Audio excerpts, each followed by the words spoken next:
तो ये जो सारी जमीनें अदानी अंबानी को दे दिया जाए, इसके हम खिलाफ हैं।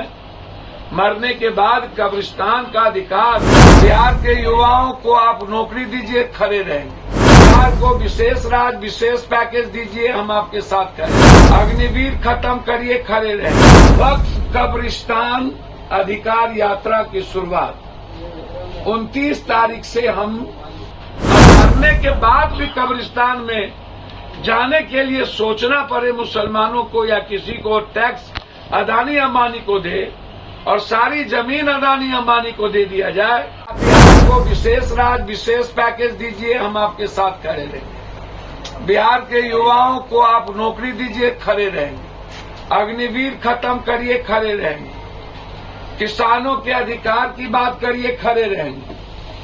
हम सरकार के विरोधी नहीं है, लेकिन आप किसी भी धर्मों की आजादी को छीनेंगे तो हम उसके खिलाफ रहेंगे, एकदम रहेंगे। इसीलिए हमने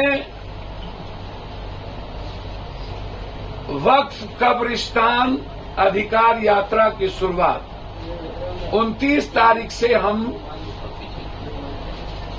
अररिया, 30 तारीख को किशनगंज, 31 को कटिहार, कोसी सीमांचल होते हुए पटना के गांधी मैदान है।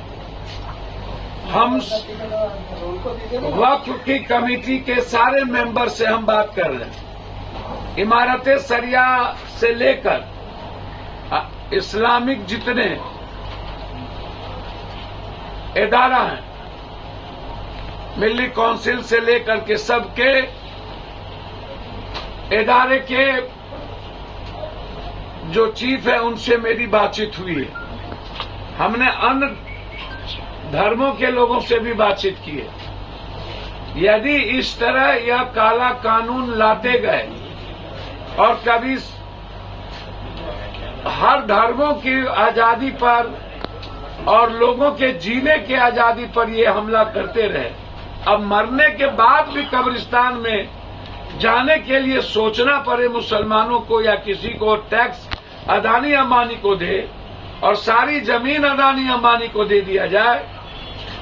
तो ये जो सारी जमीनें अदानी अंबानी को दे दिया जाए, इसके हम खिलाफ हैं। मरने के बाद कब्रिस्तान का अधिकार के हम खिलाफ हैं। वक्फ जो बिल्कुल रिलीजन से जुड़ा मामला है, जो मुसलमान से जुड़ा मामला नहीं है, उसके जीने से जुड़ा मामला है, या इस पर जो इन्होंने डिफाइन किया है या काला कानून है, मेरे जीते जी, पप्पू यादव के जीते जी किसी धर्मों की आजादी पर, उनके अधिकार पर हमला हम नहीं होने दें। और हम इसकी लड़ाई सीमांचल कोसी होते हुए हम पटना के गांधी मैदान आएंगे और सदन में यदि इस काला कानून को लाया गया तो हम उसकी पूरी जोर विरोध करेंगे। जरूरत होगी तो उस कानून के खिलाफ आर पार की लड़ाई लेंगे। लेकिन मेरे जीते जी किसी भी कीमत पर वक्फ कब्रिस्तान या किसी भी धर्म की आजादी पर कानून ला करके उसकी आजादी छीना जाए, ये नहीं होने देंगे। धन्यवाद। पैनोरमा ग्रुप, जो सोचता है वो करता है।